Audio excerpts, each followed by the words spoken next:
stupid $3 frickin' shipping piece of shit fucking $5.49 or whatever. It comes out to a total of $8.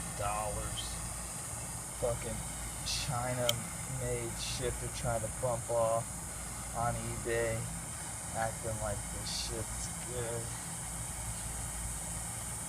Well, they sent me a refund. I didn't want a fucking refund. I wanted a cable that worked. Let's see if I can.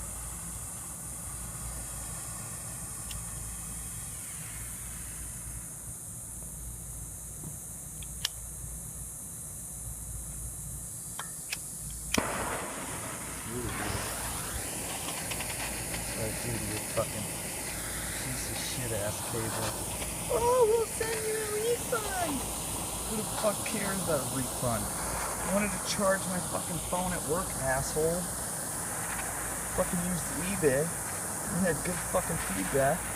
Probably had fucking 100 of your family members leave their own fucking personal feedback. Piece of shit ass cable. Fucking gave me a refund. Don't think I used your fucking cable.